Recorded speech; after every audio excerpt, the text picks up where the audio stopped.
The MLB Gambling Podcast on the Sports Gambling Podcast Network is presented by WinBet. Bet $100 at WinBet, get a $100 free bet. Head over to sportsgamblingpodcast.com/WinBet. That's sportsgamblingpodcast.com/WYNNBET to claim your free bet today. Welcome, everybody, to the MLB Gambling Podcast on the Sports Gambling Podcast Network. My name is Malcolm Bamford. I am in Newcastle upon Tyne on the northeast coast of England. Today is Thursday, October the 13th, and we are here to handicap the NLDS Game 3 action, and now also kind of a make-up ALDS Game 2 as well. The game's happening on Friday, October the 14th, and here to help us get through more playoff action is Mr. Noah Bennick. Noah, what's happening? Good evening, Malcolm. And yeah, let's just not talk about that DFS episode that we did with, the Houston Astros Seattle Mariners game and the Guardians Yankees game. It just never existed. We did, yeah. We had a lovely little half an hour chat earlier on about the game that the very second we were just saying, thanks for listening, everyone, goodbye. Furman was in the chat, but by the way, the game's been called off. Like, for sake. So yeah, that was a complete waste of everyone's time. But keeps your senses sharp, Noah, is what it does. It's like hunting a deer in the woods. If you see that little flash of white tail, that's what we do. We're keeping our head in the numbers. So next time we'll be prepped when we see some Cleveland and New York action. Actually, what it does mean is I can give out my little handicap and picks, because you and Moonaf and Dylan handicapped Cleveland and New York yesterday. This game too. Obviously, New York lead the series 1-0. So I'll tell you what, we'll get straight into that. I can give my feelings on this one. You can tell us what you gave as your pick yesterday, and then that'll round out, and then we can get on to the NLDS Game 3 tomorrow. As we speak, the Houston and Seattle game is going on, and my first five, Houston looks like it's gone tits up. I faded Castillo. It was actually going okay. Kyle took a home run, had Houston on top, but then Framber Valdez got in a little bit of a mess in that fourth inning. Actually gave away the run on a throw-in error. So I did have a chance to get out of it. I'm not dead yet because it's top five, but hasn't quite managed to get over the line yet. So Cleveland and New York tomorrow. This game is going to go off at what time? If they got it during the day. Okay, yeah, so 1:07 Eastern time. Pitchers are going to be the same. They were briefly sort of went blank, as if someone might move around the starters. But Shane Bieber is going for Cleveland, and Nestor Cortez, the lefty, is going for the Yankees. Cleveland are plus 120. The Yankees are minus 129. Total is set at 6.5. So Shane Bieber, 13-8 on the year, 288 ERA. Just putting ticks in boxes all over for me. His last five starts, 4-0 with a 236 ERA. His road stats, 8-3 with a 265 ERA. He's had no starts against the Yankees this year. He's had three in his career, but they were largely irrelevant, I reckon. I was happy to put a line through those. And he was outstanding against the Tampa Bay Rays in the wild card round. Nestor Cortez, again, ticks in all the right boxes, even more so, in fact. 12-4 on the year, 244 ERA, 132 in his last five, 195 at home, and a 219 ERA against Cleveland this season. 12 1/3 pitched, 4 hits, 3 earned runs, and 2 homers given up there. This was incredibly tight. That total of 6.5 tells you how close the books expect this to be. What I thought my lean here was Cortez, his home form, I think, gives the Yankees a half a run advantage, all things being equal, against Cleveland. And I think the New York lineup does a similar thing. So it's going to be pretty close. But all in all, I think New York are going to come out one run better. Therefore, the Yankees at minus 129. It's a manageable price. It's not too prohibitive. It's a working man's price. So it was a really simple play for a difficult game. New York Yankees on the money line at minus 129. It just wasn't heavily juiced, not too heavily juiced for me. I thought that was an acceptable bet, Noah. So, what were your? Obviously, you did this last night with Munaf and Dylan. So, what was your pick? Was I anywhere near what anyone else thought? Yeah, you were actually near me and away from those two. Okay. Yeah, I feel pretty comfortable knowing that. I mean, you drew a line through Bieber's career starts against the I Yankees. did. Okay. Were the Yeah, other boys? Were the other boys holding him accountable? No, I'm holding them accountable. You are. Yeah, they drew a line through it and completely ignored it. You drew a line through it and then still went with the Yankees. Bieber's 1-1 in 3 games with a 5.74 ERA. He's been better in the past than this year. Like, this year wasn't even one of his better career years. So I really like that I have you on my team with this one. And I had the Yankees at -130 that day. Since the bet has been voided now, so I will have to get into it at 140. Not really happy about that, but it is what it is. I'm also on the Nestor Cortez Jr. over 3.5 strikeouts. He has 2 starts against the Guardians this year where he had 6 and 8 strikeouts against them. And then I'm on the full game under 6.5. I'm really nervous about this Guardians team. They've been striking out more than they have all season. And it's almost like they're facing better pitching now in the postseason than they had during the season in that AL Central. So yesterday we had kind of handicapped it, thinking that, you know what, the competition is definitely better than what the Guardians have seen throughout the year.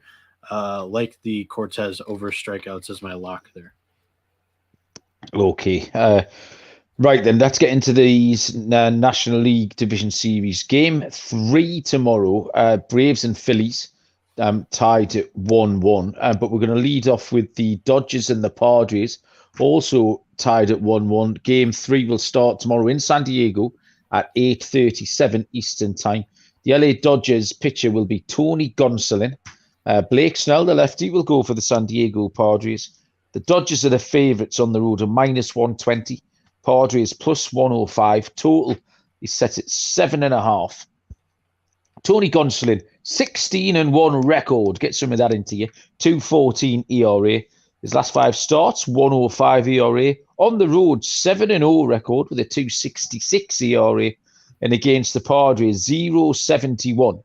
Has pitched 12 2/3, 7 hits and 1 earned run, which was a solo homer. Blake Snell, 8-10 on the year, 3.38 ERA. Last 5, 1.27. 4-8 at home with a 3.56 earned run average. And against the Dodgers this year, he's gone 0-1 with a 3.86 ERA, 14 innings pitched, 12 hits, 6 earned runs, and I've 10 walks I actually written down as well, because I thought that was an important stat in those 14 innings that he pitched. The Dodgers are 7-3 at San Diego this season. Again, they're really hard to handicap, Noah, these games. I think for a reason, you're getting the best of the best. And this time, San Diego have home advantage as well. I'll try to look at some of the bats against Blake Snell. Freddie Freeman's gone 4 for 9. But Mookie Betts, Trey Turner, Mac Muncy, none of them was really that impressive numbers against Blake Snell. When I looked at the reciprocal stats, Manny Machado had gone 3 for 11, Juan Soto 2 for 6, relatively small samples against Tony Gonsolin. Blake Snell's been really good lately. I mean, absolutely excellent. And the San Diego Padres have been hitting. They hit against the New York Mets when they came up against Scherzer and DeGrom, nominally possibly the 2 best pitchers you could put up in the game, you could make an argument for. And then so far this series against the Dodgers, they've hit as well. They actually out-hit LA in game 1, even though they lost that game. And then they hit them last night as well, a game that they've won. So at an underdog price at home, behind a pitcher in outstanding form, I'm going to take the San Diego Padres, Noah, at a price of +105. Let's go, Malcolm. Welcome to the squad. I was the only one on the Padres pre-series. Now you're taking them to go up 2-1. I love it. The listeners know that I do like to do a little bit of game analysis. Like during the regular season, we were doing these prior to the game, and then a lot of them were prior to we even watched the game the day before. I just wanted to talk about this game a little bit because I found it really interesting. In the 6th inning, Max Muncy hit a ball off the wall in right field. Juan Soto kind of put his glove up in the air and it deked out Will Smith on the base pass. He was standing on first prior to contact. He only got to third. Max Muncy had to slow down, otherwise he would have passed Will Smith on the base pass.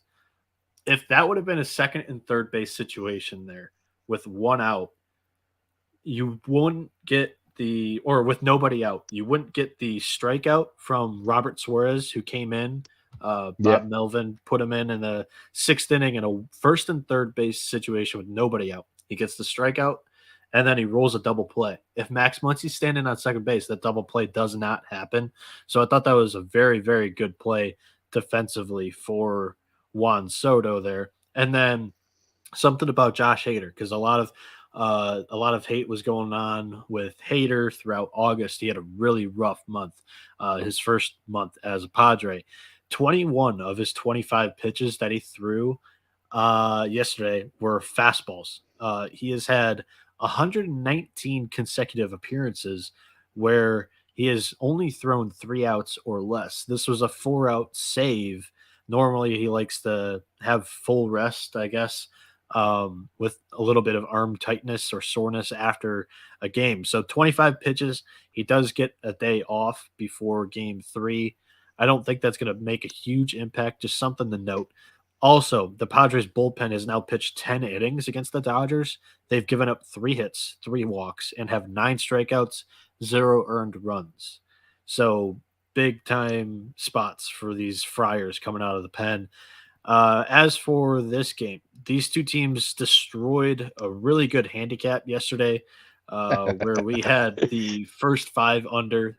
They had 6 runs in the first 5 innings against both starting pitchers, and they hit 4 home runs combined to get those 6 runs. That first 5 under was 3.5. I'm thinking that we have to put this series on auto over. There's another I think there's good pitcher versus batter stats all throughout the lineups, not just with the stars that you mentioned from the Padres, but the bottom of the order with the Dodgers has good numbers against Snell, and Petco Park is going to be bumping. So that's my handicap on the total. I'm taking the pitcher stats almost completely out of it. Tony Gonsolin, 13.2 innings, 1 earned run against the Padres with a .68 ERA in 2 games this year against San Diego with 6 and 8 strikeouts. And Blake Snell starting for the Padres. He's pitched 14 innings with 6 earned runs. He had 1 blow-up start where he gave up 5 of those 6 runs. But if you include that, he's got a .386 ERA in 3 starts against the Dodgers with 5, 6, and 12 strikeouts. Snell is a little bit worse at home with a .362 ERA compared to his season-long .345, and Gonsolin's a full run worse on the road with a .312 ERA compared to his 2022 ERA of .212. My favorite plays in this game are the over 7.5, the Tony Gonsolin over 2.5 strikeouts. That was wild that I found that. He's had 6 and 8 strikeouts against the Padres. 2.5. 2.5. And then I have the San Diego Padres money line at +110. Okay, love all of that. No, I'll throw some Freddie Freeman stuff in. Like I said, he's 4 for 9 against Blake Snell. There you go. So we can maybe over half an RBI has been one of my favourite plays so far this season. Throw some home run stuff in as well. Get a pizza bet in there. Just to warn you, Noah, I don't know if you've noticed in the chat room, but Moon After Machine Man, he's in there spying on us like some big looming bearded George Orwell character from 1984. Just I don't know who George Orwell is. That's pre-Noah. You don't know. Well, it's pre-me as well, but I mean, you are. Oh, I can't even talk to you. Uncultured. Awful. So anyway, behave yourself. Sit up straighten your tie. Yes, there you go. No, I've seen it. Tuck my shirt in. Took your shirt in, yeah. Put your knob away. All the things that we're supposed to do when Moonaf's watching. Okay, right. I'll tell you what we'll do. We will get to the Phillies and the Braves momentarily. I will tell you about first. WinBet, the perfect time to join is now. $100 bet will get you a free $100 bet over there. The casino's on the go 24 hours a day, 24 hours a day as well. 100% deposit bonus up to $1,000. And the WinBet Biggest Winners Club, whoever it's the biggest parlay, odds-wise, gets a $1,000 free bet. Last week, someone turned $6 into $4,000, so they won that free $1,000 bet. sportsgamblingpodcast.com/winbet, so they know that we sent you. sportsgamblingpodcast.com/WYNNBET to claim your free bet today. Offer subject to change. T's and C's at winbet.com. Must be 21 or older and present in the state where playthrough WinBet is available. If you or someone you know has a gambling problem, call 1-800-522-4700. Fubo TV, a place to watch all your football for all you football lovers. Hundreds of channels, live sports and entertainment. Complete coverage of all the football action, college and pro. No commitment, no contract. Cancel at any time. Try Fubo TV free for 7 days and get 15% off your first month. Go to FuboTV.com/SGP. That's FUBOTV.com/SGP. And Odds Trader, the place to compare all the odds from major sports books, get the best promos and bonuses and sign-up codes as well. And then the play-by-play updates, live scores, player stats, key game stats, weather, and the crucial bet tracker as well, so you can stay ahead of the game. Go to oddstrader.com/bluewire. Odds Trader, the number one site for all of your game day bets. So let's do a quick review real quick. The fifth inning just ended. Seattle's up 2-1. Apologize for that, Malcolm. The Houston Astros money line didn't come through. Both pitchers are sitting at 5 strikeouts. I have the Framber Valdez over 5.5 strikeouts, and then a few people in the chat have both of these pitchers over 5.5 strikeouts. So a little bit of a sweat here as both pitchers are nearing the end of their outings. Valdez 78 pitches, and I believe Castillo's in the 80s. So yeah, I'm still waiting. Castillo's going to give up a 2-run homer in this next inning, and that'll be the end of him. Valdez just got to 6 by the looks. Munaf's taking a victory lap. He started really hot. He was striking everyone at the start. He was. I was listening. Yeah, it looked like he was going to get that done relatively easily, but it's been a little bit of a fun sweat, but over the line from Valdez. Well done there. Tomorrow, the middle game of the 3 that are now on is a 4:37 Eastern first pitch, the Atlanta Braves and the Philadelphia Phillies. We think that Charlie Morton is going to be the pitcher for Atlanta. There was a little bit of conversation whether it would be him or Spencer Strider. I want Strider. I think it's going to be Morton. He's not fit though, is he? No, you don't know. Yeah, so that's TBD. Aaron Nola is going for the Phillies. And as a result of all of that, we've got no lines, unfortunately, so we can handicap it. We can give out our reading of what we think's going to happen, but we can't give any stone-cold picks, in which case I'll throw it across to you, Noah, because it's complicated. Yeah, it's complicated, but I feel like we have a pretty good read on it, and me especially. I've handicapped both Spencer Strider and Charlie Morton, just because I really want it to be Strider, as I have the Atlanta Braves in this series. It's going to be Morton. In the World Series. Yeah, you said you got off the phone with Brian Snitker. I was on the phone to Brian Snitker earlier on, and he said it's Charlie Morton. So the Phillies, they've been on the road for 18 straight days. Just a wild stat to begin this off. Now they return home to Citizens Bank Park, where it is going to be bumping. In Game 2, we saw the mismatches in these teams play a big difference. Atlanta has the better bullpen. Raisel Iglesias came in last night, and he's now thrown 26.1 innings as a Brave, and he's only given up 1 total run. And Kenley Jansen had a stress-free 9th inning save, whereas I still haven't seen one of those in the postseason from Zach Eflin. Also, Philly has the worst defense of the two teams. Dansby Swanson and Austin Riley made incredible tough catches last night, and Rhys Hoskins made 1 error that resulted in a 3-run inning. So I'm going to start off with the pitcher that we know is confirmed. Aaron Nola for Philly will get the ball. He's pitched 34.1 innings against the Atlanta Braves in 5 games this year. He's given up 14 earned runs for a 3.70 ERA, and he's had 7, 7, 7, 8, and 10 strikeouts in those 5 games. Nola's issue against the Braves, though, is the long ball, as he's given up 5 home runs to Atlanta in this year in those 5 games. Now, for the less likely option, Spencer Strider, he's pitched 23.1 innings, 3 earned runs with a 1.17 ERA in 4 games against the Phillies this year with 5, 6, 10, and 13 strikeouts. For the record, that outing with 5 strikeouts, he only pitched 2 innings. I believe he was still a reliever at the beginning of the year at that time. So honestly, do the math on that. He's up at 10 strikeouts along with the 10 and the 13K outing. And then for the more likely options starting for the Atlanta Braves, we think will be Charlie Morton. He's pitched 27.7 innings in against Philly this year in 5 games. He's given up 16 earned runs. He has a 5.20 ERA. He's had 4, 4, 5, 5, and 8 strikeouts in those 5 games. But Chucky Moe is just a different guy in the postseason. So I grabbed some postseason stats for you guys as well. 17 appearances.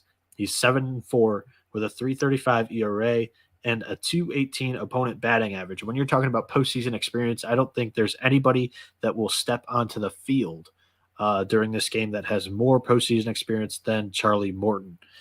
For my plays this game, I lean the Braves to win. Whether the Phillies jump out early on Morton or Strider goes out there, and I think that he holds the Phillies down pretty easily. I think the Braves bullpen, again, is what gives me confidence to say that I lean with the Braves without even knowing a starting pitcher. I ultimately want to look to the first 5 and full game overs if Charlie Morton is on the bump. I like the first 5. If he's not and Strider's on the mound, I like the full game over. And then for my, I guess, more concrete play, I like the Aaron Nola strikeouts if it's anything less than 7. He's had 5 outings where he had 7, 7, 7, 8, and 10 strikeouts. If you were going to price this game up, I know we often get the Rockford lines off Dylan, but he's not here. If you were going to price this up, Morton v. Nola, what are your lines, Noah? Charlie Morton minus 120 Atlanta, +1 or minus 105 Philly. And if it's Spencer Strider, I'd go minus 135 Atlanta, +110, +115 Philadelphia. Okay. So yeah, handicapping Charlie Morton. I mean, you've covered the numbers, so I won't go back to him. But there really wasn't very much to recommend him. I'm not buying those postseason stats. That's in the past. It's water under the bridge, Noah. It's gone. Forget about it. You're living in the past, son. If you're talking World Series, I am taking Madison Bumgarner over almost everybody. Not forever, though. There's nothing to recommend him. Road numbers, his last 5 starts, his starts against Philly. You just couldn't put any faith in him. Aaron Nola's lines are really weird against Atlanta. You've got the 2 starts that bookend. Do you have that phrase in America, that bookend? So the 2, okay, so the first, I never know anymore. You haven't heard of George Orwell, so I'm not taking that for granted. The 2 starts that bookend his 5 appearances against the Braves were absolutely great. 1 earned run in 14 and 1/3. But the middle 3 were kind of horrible. 4, 5, and 4 earned runs, including 2, 2, and 1 home runs. There's a lot at stake here. You're right. It's going to be bouncing. Philly get back home here, so the crowd are going to be banging into it.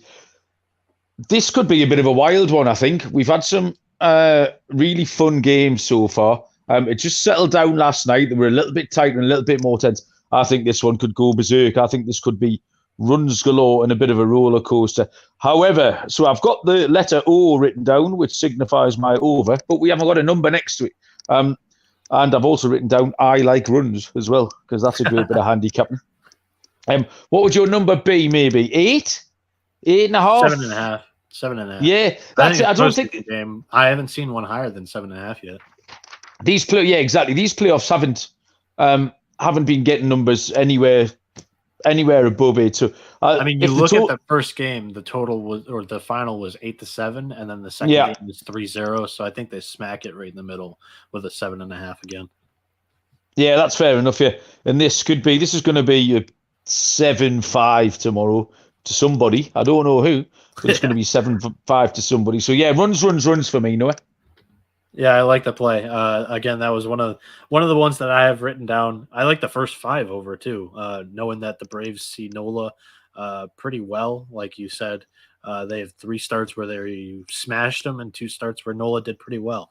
And if Spencer Strider's on the mound, that's when I kind of shy away from it, and I just go to the full game. But with Morton, Nola, first 5 is definitely the play. I think this could be a game to throw some player props around as well. You've already called out strikeouts. We've called out the fact that Aaron Nola gives up home runs, and Atlanta like hitting home runs. They're very much a fly ball team. We've already touched on Travis d'Arnaud, so there's another player. But any of those boys at the top of that Atlanta order, I think, could be in business tomorrow. Bryce Harper's had a relatively quiet start to the postseason, so if you weren't sure about a line tomorrow, I'd maybe just on the grounds that we like runs, if you sprinkle a few quid around some of these bombers, they might be able to hit the ball out for you and cash some tickets. I can name a few PVB. You have Austin Riley, who's 18 for 42, 10 singles, 5 doubles, 3 home runs against Nola. And then, like you mentioned, Bryce Harper, 10 for 24, 7 singles, a double, a triple, a bomb. He's hitting 417. Alec Boehm also against Charlie Morton, 9 for 22. All 9 of them are singles. He's hitting 409. That's 3 guys over 400 against Charlie Morton and Aaron Nola. Okay, so that's all that handicapped. Have you got a lock and have you got a dog that you want to pick out? I know it's hard with a shortened slate. If you haven't got a dog, you can just give us out a couple of picks, but what are your best bets? Oh, I mean, if this is serious, if this book is serious, Tony Gonsolin over 2.5 Ks is ridiculous.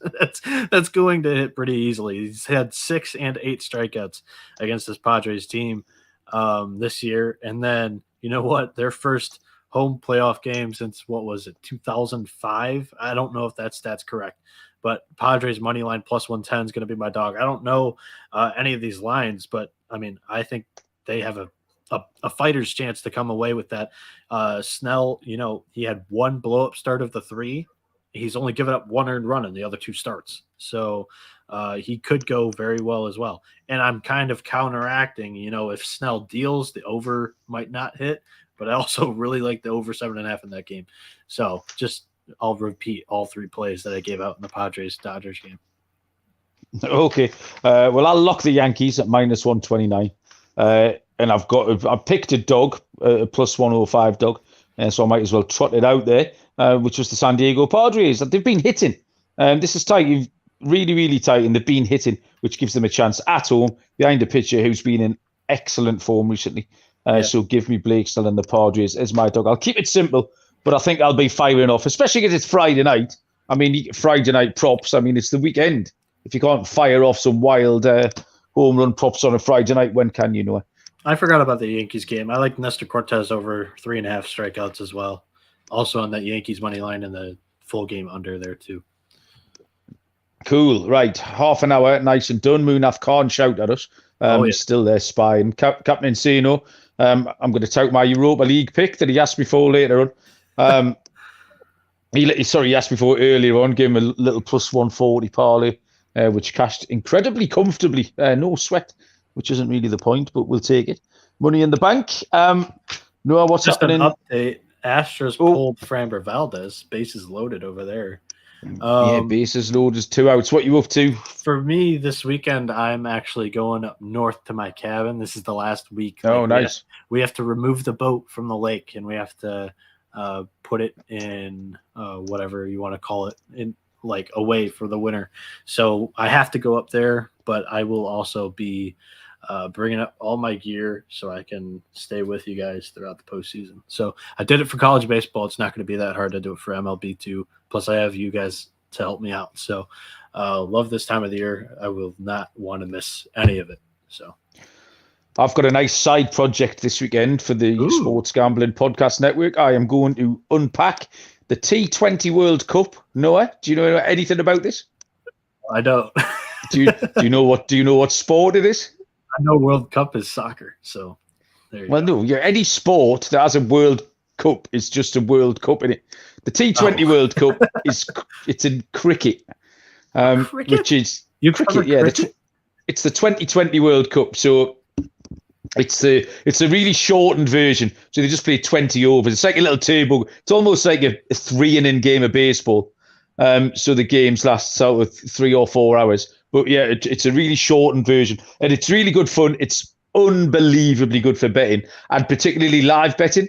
In the space of 15 minutes, you could back England at 20-1, and then you could back Australia at 20-1 5 minutes later. So you can have both teams playing for you at 20-1 in a matter of a moment. It's absolutely great. Sounds like fun. Yeah, so what time I'll does get that go into. off? Is that your time or my time? It's in Australia, so I don't think it's that's your anyone's time. Yeah, it's certainly Sure. not my time. So yeah, Munaf, if you're still listening, I'm going to ask you for a few Pakistan related tips. In fact, go get your dad. Tell your dad to write me out a few notes. Mr. Manji can point me in the right direction. Does for a few America cricket even tips. have a cricket team in this tournament? Like, do we have America didn't qualify. I think they fucked it up by doing something terrible against Canada at the last minute. So I think Canada have made it. We're extending this podcast a little long, but I got a great story. My baseball team, we used to practice at a facility, and right after us, a cricket team came in. So these guys, you would like hear the ball like hitting like it was a floor. It wasn't even turf or anything like that. Yeah, it's hard. It's harder than a baseball. I'll tell you that. Oh, cricket ball's an absolute missile. Yeah, that's why cricket people don't. Yeah, cricket people don't understand why whenever anyone does anything in baseball with the bare hand, all American people go wild like it's the greatest thing they've ever seen.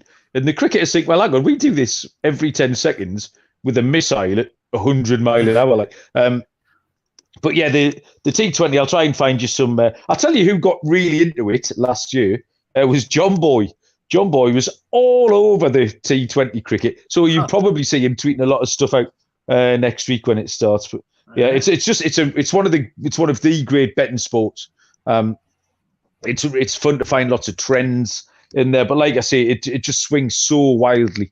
So yeah, Moon out of the jam. That place is going nuts. Moon, I've said, talk to you later, boys. Do you think that's a hint he wants us to shut up and get on with it? Right. Thank you, everyone, for joining us. Thank you. Out 5 minutes.